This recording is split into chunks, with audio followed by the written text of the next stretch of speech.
아주 깊이 있고 날카로운 조언을 해주셨습니다. 세 가지를 엿본 것 같습니다. 학을 이제 애씀이라고 표현을 할 때 다시 또 맛이 없어지는 그런 문제에 대한 대답을 드렸고, 두 번째는 학과 구의 문제, 세 번째로는 이론 회론의 연구 방법에 대한 또 다른 보충이 필요하지 않나 이런 말씀을 하신 걸로 이해됩니다. 자, 그러면 이하부터 말씀드리겠습니다. 예. 물론 짧아서 사실은 그런 건데요. 뒤에 요약해서 공자가 제자들을 가르칠 때 그 제자가 그렇게 얘기합니다. 공자께서는 우리를 네 가지를 가르쳤다고 얘기합니다. 첫 번째가 아까 말씀드린 문입니다. 문. 두 번째가 행입니다. 행동하는 거, 행하는 거죠. 세 번째가 충입니다. 아까 말씀하신 그 충입니다. 네 번째가 신입니다. 문행충신으로 요약을 합니다. 근데 이 문행충신으로 요약되는 거는 공자가 어떤 스승에게 배운 학문이 아닙니다. 공자가 공부하는 과정을 사실은 잘 볼 필요가 있는데, 공자라는 사람은 요임금한테는 요임금으로부터 가장 그 군주다운 모습을 찾아내고, 순임금한테는 순임금의 효를 찾아내고, 또 우임금한테는 또 우임금이 갖고 있었던 그 치수를 하면서 보여줬던 그 탁월한 능력과 그 다음에 그 전에 우왕이 신하로 있을 때 치수 사업을 하러 다니면서 자기 집 앞을 3번을 그냥 지나칩니다. 공자가 말하는 문이라는 게 대단한 게 아니고, 어떤 예를 들어서 공적인 책임을 맡았을 때 그 일을 수행하는 과정에서 자기 집 앞을 지나가게 된 이게 몇 년 동안 됐기 때문에 아마 한 몇 년 만에 집 앞을 지나갈 기회가 있었는데도 그냥 집에 안 들어가고 지나간 거. 공자가 높이 평가하는 건 바로 그런 겁니다. 근데 사실은 우리가 바로 그런 거 못하거든요. 큰 소리만, 거창한 소리만 하지, 정작 자기 이해관계, 자기 가족, 내 문제 이렇게 걸렸을 때 못하는 부분에 대해서 공자가 계속 지적을 하고 그걸 해낸 사람들의 그 모습을 계속 찾아냅니다. 그게 누적이 됩니다. 그거가 총체적으로 문을 이루는 겁니다. 그걸 문이라고 부르는 건데, 그 문이라고 부르는 요인부터 해서 심지어 맨 마지막에 오는 주공까지, 주공은 물론 제일 신봉을 했지만 사실 주공도 그냥 신봉한 게 아니라 주공이 보여준 아주 바로 그런 모습이죠.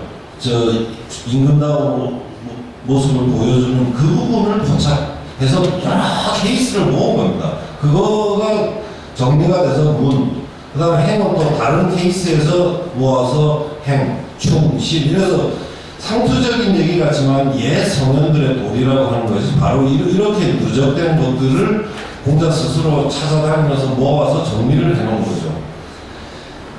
그래서 그걸 마지막으로, 그러나 아까 말씀하신 데서 그러면 애쓴다는 걸 배운다는 건, 그럼 또 애쓰는 거는 뭐를 애쓰느냐는, 그거는 공자가 명백하게 말하죠. 그거는 인이죠.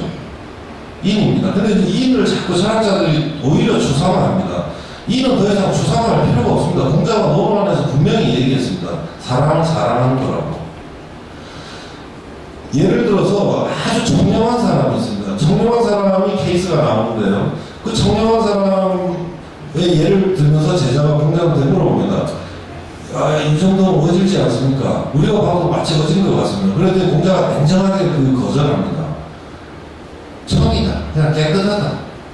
근데 이는 아니다. 공자가 제일 싫어하는 게 남을 의식해서 하는 겁니다. 지 깨끗한 이미지를 얻으려고 하는 거를 제일 싫어합니다. 여러분들 교원 염색하면 논에 나오죠. 교원 염색하는 사람 치고 어진 사람이 드물다는 걸 지금 완전히 오역하고 있습니다. 교원 염색한다는 거는 교원 아주 말을 가려서 하고 낯빛을 부드럽게 하는 게 교원 염색입니다. 그럼 인자도 당연히 그렇게 하고 아부하는 사람도 그렇게 하는 겁니다. 따라서 교원 염색이 안 되는 사람은 기본적으로 이건 아예 아무것도 아닙니다.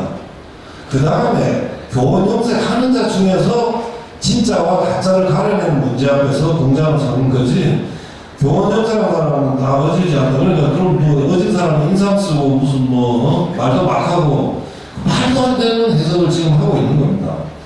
그거를 가려내기 위해서 공자는 결국 말을 보고 행동을 보고 그것만 보니까 그 두 개를 통해서 계속 누적해서 이유를 살피고 해서 그 사람이 궁극적으로 가서 그 사람이 마음속으로 편안한 마음으로 하는지 안 하는지, 즉 편안한 마음이라는 거는 진심으로 하는 건지 아니면 편하지 않다는 거는 남을 의식해서 하는 건지 이렇게 얘기를 하거든요.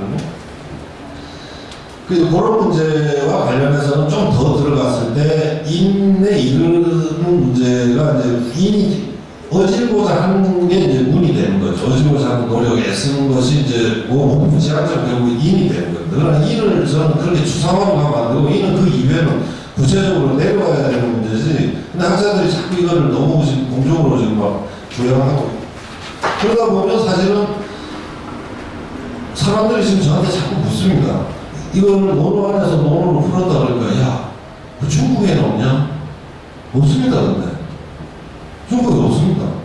그럼 없을 수도 있는 거예요. 중국 사람들도 뭐 우리보다 다 뛰어나라는 법도 없고 또 책을 읽는 법을 그렇게 가져가라는 법도 없고 지금 계속 저한테 묻는 게 중국에는 없냐 이게. 근데 그런 책 지금 아마 보신 적 없을 겁니다. 두 번째로 그 습과 고를 말씀하셨는데 이것도 제가 볼 때는 사실은 공자를 그래서 저는 공자와 나머지 사람들은 좀 달리 봐야 되는 거 아닌가라는 생각을 합니다. 그래서 성리학이 제가 주장이나 이런 배를 잘 알기 때문에 그거는 좀 분리해야 된다. 지금 우리 현대사회에서 오히려 그 건져내는 거는 그렇게 뭐 성리학이든 뭐든 오염되지 않은 공자 자체, 즉 논어의 편찬자가 담아놓은 거하고 시경, 서경, 역경에 있는 그 편찬자로서의 공자, 저자가 아닙니다. 시경, 서경, 역경은 그 편찬자가 공자지 그 안에 있는 내용을 공자가 한 건 아니거든요. 그러니까 공자의 진짜 모습을 사실은 볼 수 있는 거는 논어에 묘사되어 있는 공자와 그 다음에 그 책 세 권을 편찬한 편찬자로서의 공자를 볼 때 공자가 어떤 사람이고 그걸 알 수 있는데요. 제가 이제 현재까지 그 3년까지 공부하면서 정리한 건 그렇습니다. 이 공자가 아까도 말씀드렸지만 공자가 어떤 일을 하면서 얼마나 애를 태웁니다. 뭔가를 도달하지 못하면 어떡하나, 도달하지 못하면 어떡하나 하고 또 도달했다 하더라도 놓지 못하는 거는 일을 할 때도 그대로 적용이 됩니다. 그래서 공자의 말이 사실은 잘 정리가 되면 학이시습으로 아까 말씀드린 것처럼 중용이든 뭐든 학이시습으로 요약이 되지만 학이시습이 바로 옹고지신입니다. 보다 구체적으로 얘기하고 즉 옹고라는 것은 비유법이 아닙니다. 옹고라고 하는 것은 말 그대로 죽어있는 거 도서관에서 그냥 정확해 있는 거를 그냥 읽는 게 아니라 아까 말씀드린 것처럼 열렬하게 읽어서 내 것으로 만들어서 이 죽어있던 고체에다가 온기를 불어넣어서 이게 살아나는 겁니다. 뭐 다른 말씀드리면 제가 논어라는 책을 처음 옹고를 했다고 아마 할 수 있을 겁니다. 옹고를 하는 데서 옹고 자체에서 지신이 일어나는 거죠. 옹고 따로 하고 옛날 것도 배우고 새 것도 배우고 이렇게 분야한 책도 있더라고요. 거기 저 뒤로 포목 절도할 뻔했는데요. 그게 아니고 왜 그러냐면 그 구절이 있는 바로 다음에 뭐냐면 옹고이지신, 즉 옛것을 계속 천착 새로운 걸 가리킬 줄 알아야 바야흐로 스승이 될 수 있다고, 남을 가리킬 수 있다고 했습니다. 남을 가리킬 수 있으려면 스스로 옛것 안에서 새로운 것을 발견해내는 능력이 갖춰졌다는 뜻이거든요. 뒷구절이 없으면 그건 뭐 옹고도 되고 이신도 됩니다. 지신도 됩니다. 근데 그건 아니고요. 그래서 결국은 학이시습이 옹고 이지신 여기 나오는 거로 연결이 되고 이게 결국은 대학에 있는 하루하루를 학이시습하고 하루하루를 옹고해서 지신으로 나아가는 삶이 일신하는 삶입니다. 그래서 일신, 우일신이라고 하는 것도 바로 공자가 생각했던 인간형은 그런 인간형입니다. 아까 말씀하신 것처럼 도에 갇혀가지고 옛것을 고수하는 그걸 공자가 봤으면 아마 그 사람이 유학자라고 하다가 공자한테 맞았을 겁니다. 공자는 결국 그런 걸 말하지 않습니다. 너는 어디를 봐도 그렇게 고리타분하거나 어디 얽매여 있는 사람은 아닙니다. 굉장히 유연하고 어떤 때는 무섭기까지 할 정도로 아주 깊이 생각하면서 희한하게 움직입니다. 제가 한 가지 예를 들겠습니다.